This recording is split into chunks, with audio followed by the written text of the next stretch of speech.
Groove Shack Records.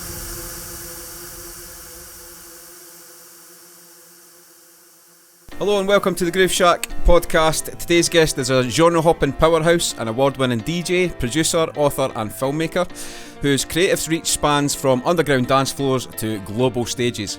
His music is supported by legends like Fatboy Slim. He has scored music for Disney and Sony and even DJ'd for 20,000 people at the Tour de France Park. But what makes Rory Hoy truly remarkable isn't just his resume, it's the way he sees and hears the world. Rory is autistic and he's been a passionate advocate for neurodivergent voices in the arts. His perspective brings a depth and clarity to his music that's both rare and electrifying. And now he's joining the Groove Shack family once again with his 9th solo album. It's called Compendium, available on CD, vinyl and digitally. This is more than just an album drop, it's a celebration of creativity, resilience and sonic storytelling. So let's dive into the mind behind the music and explore what makes Rory Hoy one of the most exciting artists in electronic music today. So, Rory, welcome to the podcast again. How are you doing? Oh, so good to be back again. I loved doing the first one. I'm glad to be doing round 2. Yeah, absolutely. So, this is your 9th solo album, but your first release on Groove Shack Records, like first full-length release on Groove Shack Records. What made Groove Shack the right home for this chapter in your journey? I've been following Groove Shack for a few years now, and I've been dropping quite a few Groove Shack tunes in my DJ sets. I'm already such a massive fan of the label. I love the label so much that I sent a techno tune that I did in 2023, as well as a house tune, which was Weekend Waiting, yes. Which I remember you really, really enjoyed, and you wanted to release it, which was sort of, being a fan of the label, I was absolutely delighted with. So, because I just think the artists on the label are so good, because I'm really into that sort of thumping techno stuff. I always remember the tune of yours that really got me into Groove Shack was that one where it went da da da da da da da da da da da da da. Was that one from the album, I'm wondering? It's I think it might be. It's Get a Little Deeper. Oh yeah, the remix of Rhythmic State. Yeah. That was fun to make, I have to tell you. Nice one. So, how did the creative process differ from, like, when crafting a full album for the label? With making an album, it's more of a showcase of everything that you do as a producer, rather than trying to fit into either a radio or club format, like releasing a single. You have more freedom to experiment and be wacky and weird. My intention with Compendium was to make an album both for the clubs and the festivals. And there was a combination of the old, the new, and also current and futuristic sounds. Nice one. Well, were you planning on doing this as an album, or was it like you just had some tracks that you were making and thought, this is an album already, or how did that kind of go? As the title suggests, Compendium is a collection of tunes that I've been working on for a while. In the back of my mind, I've always wanted to do another LP, and with each album I make, a bit like David Bowie or Madonna, I like to be different from the one preceding it. The last solo album I did back in 2022, The Traveller's Journal, was a bit more like my first album, Cosmic Child, more sort of chill-outy, while the one before it, Little Red King, was very weird, experimental with sort of unusual time signatures and random sort of tempo changes and stuff. And I don't know what the next one's going to be. Yeah, well, I look forward to it. Whatever you seem to be making right now, Rory, is just absolute fire. It's like the one, that Northern Soul track that you just released as well. Honestly. Yes, Take All You Love It and Run. Absolutely amazing. Oh, thank you so much. That's like one of my personal favourites too. Yeah, it's definitely one for the car when I'm on the journeys, Were there any moments on the album where you reached for like hardware gear, or was it entirely in the box, like production wise? All the production was done on Ableton Live 11 Suite with the default plugins. I didn't use any sort of third-party plugins. I also used my turntables because I did some scratching on the tune Let's Just Get Along, and there's some sort of organic sounds that I recorded in my studio. And I did some of the vocals myself, including the "Are You Afraid of the Big Beat?" bit in the types. Because because I sometimes do the odd vocal line and stuff, and I sometimes do a bit of vocoder and stuff to hide the fact that I've got a sing voice similar to that on Leiden. Yeah, I've done the same. Like on my album DNA, I did like Funkadelic, Dust, and all those sort of things. But I like the Funkadelic tune. That was a good one. Yeah, a little bit of groove. But yeah, I always found I've never liked my own voice as is in a tune. I always have to like process it, and then I'm like, okay, doesn't sound as much as me, then I'm happy with it, you know. Your the Tactile Magic, obviously releasing music on CD and on the vinyl, in today's digital world, what does physical media like mean to you as an artist? Well, I do prefer bringing MP3s on a USB with my DJ sets. I much prefer, in a general sense, physical media anytime. It's much sexier having something that's physical that you can touch and feel. The main thing I don't like with digital, especially with streaming services, is that it can be very disposable. And being an archivist as a hobby, I've noticed that when something is delisted online, it's basically gone for good, unless it's been mirrored on YouTube or something. The streaming age has made music a lot more here today, gone tomorrow. And let's just say if Spotify closes shop one day, the music will be gone forever. But with a physical vinyl or CD, it's permanently there as long as you take precious care of it, and it's a real commodity, and people are always proud of their vinyl collections. Yeah, me included. It's like I always remember going to like, you remember where you've bought that vinyl from. It always has like a memory attached to it, and I would always be like studying the covers and the little like script notes in between and stuff, and finding about the artist. I was like totally geeked out. I love that. I love that same stuff. Here. I love the old 60s albums, and on the back there's all this sort of liner notes and stuff, like the old Beatles albums, and there's like a journalist basically doing what the story so far kind of thing. Yeah, I absolutely love that. Obviously you've written a few books as well. Your book, the little Big Beat book, interviewed 120 artists from the 90s dance scene, big beat and everything. How did those conversations shape your own musical philosophy? The Big Beat era was one of my favourite eras in electronic dance music, as it was so eclectic and unexpected. It was more of a philosophy than an actual genre, and I follow Big Beat's creed of making the beats big, the drops being big, a big hook, and most importantly, the punters having a big smile. Absolutely. And your film Autism and Me has touched lives globally. How has your experience with autism influenced your approach to sound design and storytelling? Oh, I'm so pleased you remember Autism and Me. I made that film a very, very long time ago, and watching it now, it's kind of like looking back at the life of somebody else.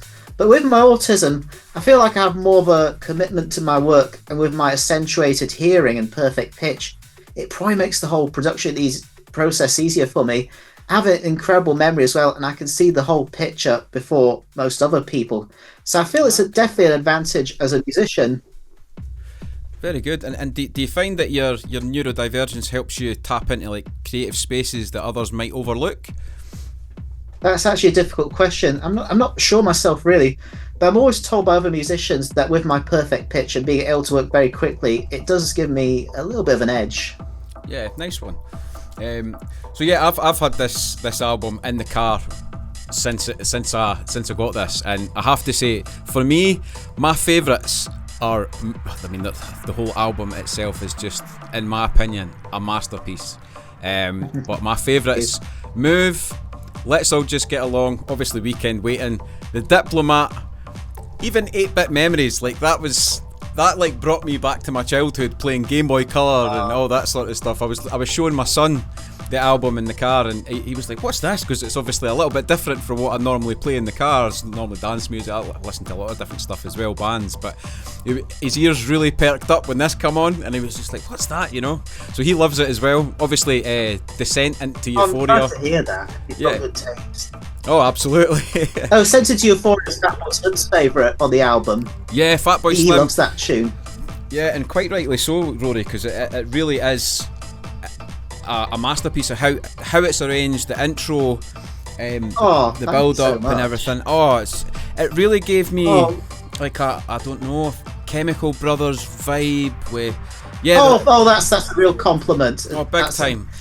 Being a massive Chemical Bros fan, that's just such a huge compliment. Yeah, and I mean, Don't Stop Rave On as well. That is such a epic closer to the album. You know, with the old school stabs. Ironically, that's the first tune that's made for the album. Was it really? That's amazing. It's the first one made. Nice one. So yeah, you've DJ'd for 20,000 people at Tour de France fan park and produced for Disneyland Paris. What's the next big stage or project that you're dreaming of? I feel like I've achieved quite a lot with my musical goals now, but I think the three things I would love to do, both as a producer and as a DJ, is have a proper top 40 hit somewhere in the world, have all my tunes used in a really massive advert, film, TV show, or video game, and DJ for the Radio 1 Essential Mix. I did come very close last year to getting one of my tunes used in a very big advert, but fortunately my tracks are still being pitched all over the world, so...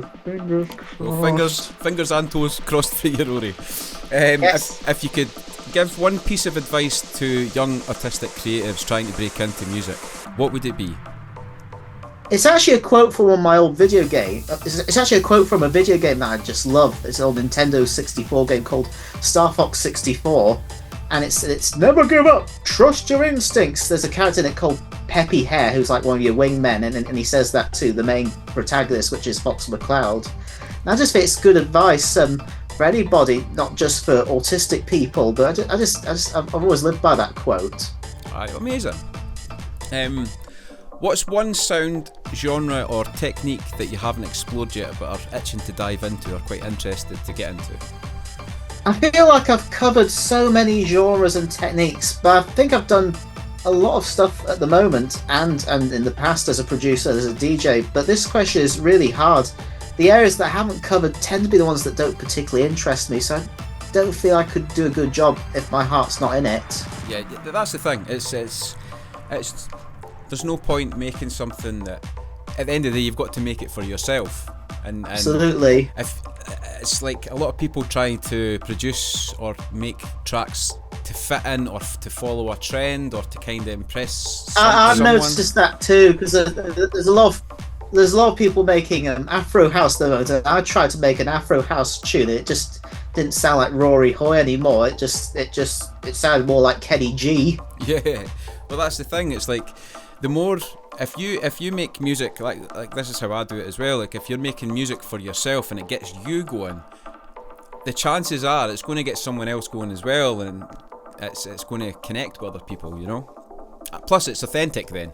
Exactly.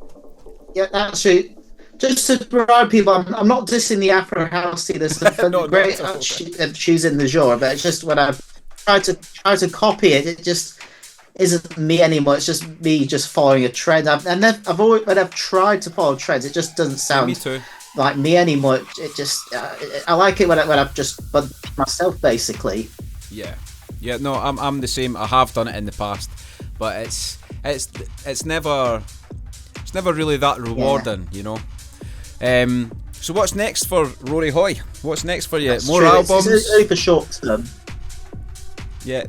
I would love to do another album at some time. It might be Compendium 2, or it might be something completely different. And I have loads of singles and EPs in the works and collaborations with some really interesting people. Some that are actually quite well known, but these collaborations do take quite a long time to do. But the main aim with my music career is to stay happy and put smiles on people's faces, which I do. Absolutely. Good stuff. So is there anything else you'd like to plug before we go?